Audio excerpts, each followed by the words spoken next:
बुखारी साहब बताइएगा कि इस इलेक्शन में सहाफ़ी का क्या रोल बनता है, सहाफ़ियों का? बहुत शुक्रिया आपका नसीम, आपने याद किया अपने प्रोग्राम में। गुजारिश ये है कि सहाफत के एतबार से अगर आप देखें तो पिछला जो एक अशरा गुजरा है उसमें सहाफत में नई नई इस्तेलाहात भी इस्तेमाल हुई हैं, नए नए मेथड भी इस्तेमाल हुए हैं और नए नए टूल्स भी इस्तेमाल हुए हैं।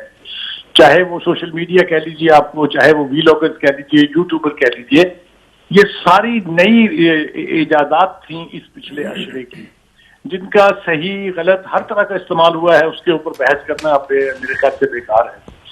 आने वाले इलेक्शन में सहाफियों का role is going to be very important. आपने देखा जिस तरीके से हमारे यहाँ अदलिया कवर होती थी पहले, जिस तरीके से अदलिया ने अपने प्रोसीडिंग्स की कवरेज के नए नए तरीके ईजाद किए थे, वो शायद अब उससे जान छुटती दिखाई दे रही है। मैं यकीन से तो नहीं कह सकता हूँ, लेकिन ऐसे लगता है कि वो नहीं होगा कि आप अपने चैम्बर में बुला के सहाफियों को बाकायदा ब्रीफ दें और फिर उसके ऊपर खबरें चलें और उसके ऊपर एनालिसिस हों।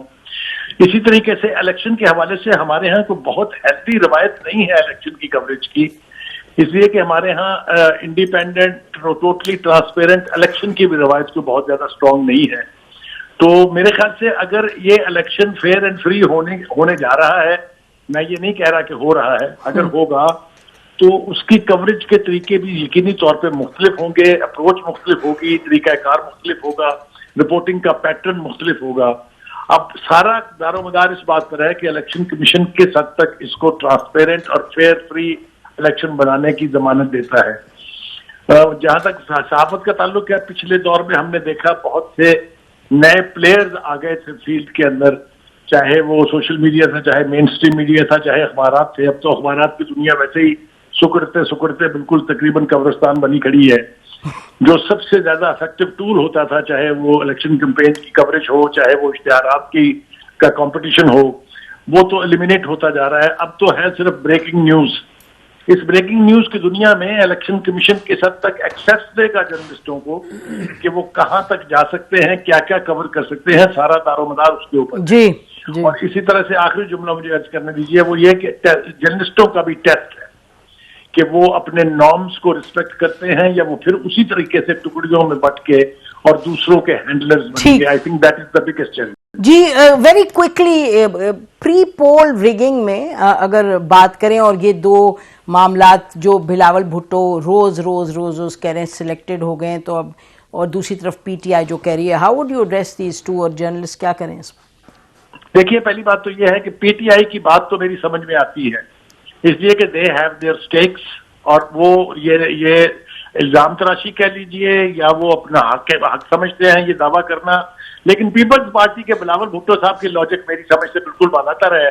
2.5 महीने पहले तक देवर आर्म्स एंड आर्म्स एक इत्तेहादी हुकूमत का हिस्सा थे। फिर बिलावल भुट्टो साहब ने हमें पार्लियामेंट के अंदर तकरीर करते हुए ये बताया कि शहबाज शरीफ जैसा ना प्राइम मिनिस्टर पहले कभी आया है ना आइंदा आएगा, वो बहुत अनथक और बहुत मेहनती हैं, वो सिर्फ नून के नहीं पीपीपी के भी है। अब किसकी बात का, कौन सी बात का एतबार करें हम, हमें ये बताइए जरा। तो मेरे ख्याल से ये जो मुतालबात है, इनकी नौयत को देखते हुए मैंने जैसा कहा कि पीटीआई के पास तो शायद ये हक है कि वो चूंकि इस वक्त ज़ेरे अताब है, इसलिए वो तो इस तरह के एतराज उठा सकते हैं, लेकिन कल तक जो इस इक़्तिदार में हिस्सेदार थे, मेरा नहीं ख्याल कि उनके पास कोई जस्टिफिकेशन है ये सब कुछ कहने की। ठीक, Arifa, the same question to you के ये जो दो मामलात उठे, क्योंकि इसी हवाले से इलेक्शन में जो बेसिकली जो इनिशियल है डिबेट, तो अराउंड दीज टू इश्यूज है ना, एक जो बिलावल कह रहे हैं पीटीआई। देखें, जैसे सलीम साहब ने भी कहा कि पाकिस्तान तहरीक इंसाफ का तो हमें समझ आता है, हमें नज़र आ रहा है। बिलावल भुट्टो जरदारी साहब का ज़रा मुश्किल है डिसाइफर या अनपैक करना। जैसे पाकिस्तान मुस्लिम लीग नवाज कहती है, थोड़ी सी उसमें भी सच्चाई लगती है कि अब इलेक्शंस आ गए हैं, पाकिस्तान तहरीक इंसाफ तो फॉर टू सम एक्सटेंट लगता नहीं है कि इलेक्शंस में उस तरह हिस्सा ले पाएगी। तो फिर इलेक्शन पाकिस्तान मुस्लिम लीग नवाज या पाकिस्तान पीपल्स पार्टी ने एक दूसरे के खिलाफ लड़ना है, तो फिर इल्ज़ाम तराशी भी होगी, तनकीद भी होगी।